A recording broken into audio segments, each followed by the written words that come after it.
బాంచన్ మీ కాళ్ళు మొక్కుతా, పోలీసుల కాళ్ళు పట్టుకొని వడ్లు కొనండంటూ బతిమాలిన మహిళా రైతు. జనగామలో ఘటన నెట్టింట వైరల్ అవుతున్నటువంటి దృశ్యాలు. రైట్ ప్రజలారా చూడండి ఒకసారి. ఆడ జనగామల మార్కెట్ యార్డ్ దగ్గర మహిళా రైతు పోలీసు వాళ్ళ కాళ్ళు మొక్కుతా ఉంది. అయ్యా దయచేసి, దయచేసి మా దగ్గర ఉన్నటువంటి ఏదైతే ధాన్యం ఉందో, మా దగ్గర పంట ఉందో ఆ పంటను కొనండి. అకాల వర్షాలు వస్తూ ఉన్నాయి. పంట పెట్టుబడి సాయం సరిగా ఈసారి అందలేదు. నీళ్లు సరిగా రాలేదు. నీళ్లు సరిగా రాకపోవడం వల్ల మేమంతా కూడా షావుకారుల దగ్గరికి పోయి మిత్తికి పైసలు తీసుకొచ్చి పెట్టుబడి పంట మీద పెట్టినాం. పంట మీద పెడితే వర్షాలు ఎప్పుడు పడకుండా పడాల్సిన దాని తర్వాత పడతా ఉన్నాయి. వర్షాలు కూడా మమ్మల్ని అతలాకుతలం చేసినాయి. ప్రభుత్వం కూడా ఈసారి పెట్టుబడి సాయం సరిగా ఇయ్యలేదు. గతంలో 10 ఏళ్ళు కూడా మరి పెట్టుబడి సాయం వాస్తవంగా వారం 10 రోజులలో వచ్చింది. మరి ఇప్పుడు పెట్టుబడి సాయం సరిగా అందలేదు.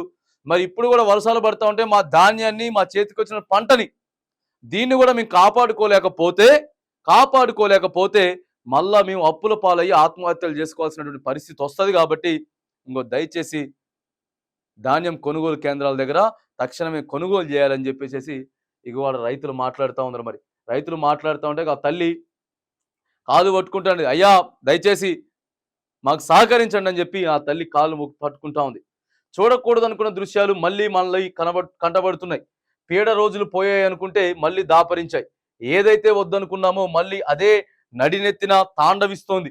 ఇవాళ తెలంగాణ రాష్ట్రంలో రైతాంగం పడుతున్న కష్టాలకు ప్రతీక ఈ దృశ్యం. రైతే రాజు అన్న చోట మళ్ళీ బానిస బతుకులుగా మార్చేస్తోంది కాంగ్రెస్ ప్రభుత్వం. నాటి రోజులను గుర్తు చేస్తోంది రాజ్యం. నీళ్ల కోసం, కరెంటు కోసం, ఆఖరికి పండించిన పంట అమ్మకం కోసం నానాయాతన పడుతున్న దృశ్యాలు రాష్ట్రం అంతటా కనిపిస్తున్నాయి.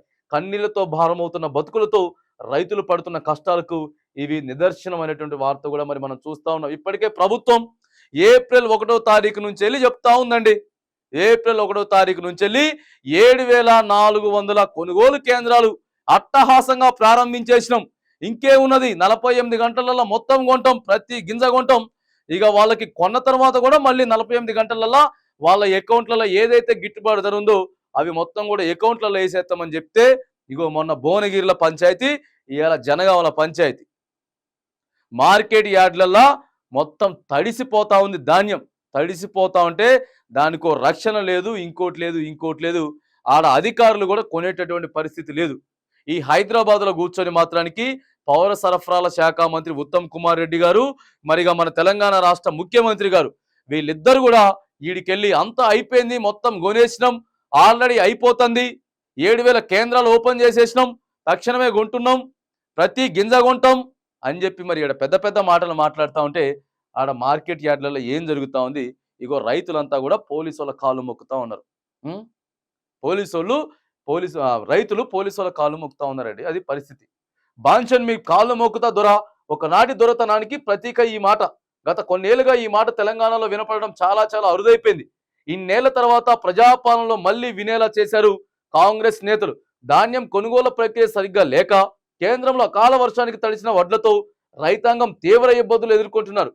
తమను తక్షణం ఆదుకోవాలంటూ రైతులు ధర్నాలకు, దీక్షలకు దిగుతా ఉన్నారు. మరి దిగుతారు కదా, ఎందుకనంటే గిట్టుబాటు ధర ఇచ్చి కొనాల్సినటువంటి ప్రభుత్వం కొనక ఇష్టానుసారంగా వాళ్ళు బిజీలలో ఉండిపోయి వేరే ఇరుగు పొరుగు రాష్ట్రాలను తిరుక్కుంటా, ప్రచారాలు చేసుకుంటా, వాళ్ళ ఎంపీ కుటుంబ అభ్యర్థులకు సీట్లు ఫైనల్ చేసుకునేదానికి ఇవన్నీ చేసుకుంటూ పోతా అంటే మరి ఏం చేస్తుందండి రాష్ట్ర ప్రభుత్వం?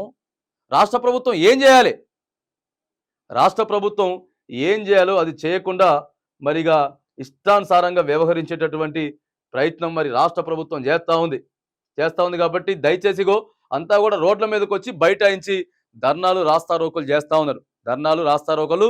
అయ్యా మీ బంచని కాళ్ళు ముక్తం, మా దగ్గర ఉన్న పంట మొత్తం కూడా మీరు కొనేటటువంటి ఆ ప్రక్రియ చేయండి, చేయమని కూడా మరి క్లియర్గా ఇక్కడ రైతులంతా కూడా రోడ్ల మీదకి వచ్చి బైఠాయించే పరిస్థితి. ఎప్పటికైనా కళ్ళు తెరవండి, నిద్ర లేగండి, నిద్ర లేసి కొన్ని నీళ్లు ముఖాన్ని చల్లుకొని మొత్తం కూడా అన్ని జిల్లాలలో ఎవరెవరైతే అధికారులు ఉన్నారో వాళ్ళందరికీ త్వరగతిన ఇన్స్ట్రక్షన్స్ పాస్ చేయండి. మళ్ళా వర్షాలు పడితే ఉన్నటువంటి పంట కూడా ఆగమైపోయి వానికి వడ్డీ పైసలు కట్టలేక, అసలు కూడా కట్టలేక ఆత్మహత్యలు చేసుకుంటే ఇంకా దారుణం. ఇప్పటికే ఆత్మహత్యలు పెరిగిపోయినాయి. దాదాపుగా ఇప్పటికే వీళ్ళు వచ్చినటువంటి 4 నెలల్లో 200 మందికి పైగా రైతులు ఆత్మహత్య చేసుకున్నారు. ఇవన్నీ కూడా ఆపాల్సినటువంటి అవసరం ఉంటది. మళ్ళీ పాత రోజులు దయచేసి గుర్తు చేయొద్దని కూడా మనం రైతుల తరపున రాష్ట్ర ప్రభుత్వాన్ని ఇక కోరుతా ఉన్నాం.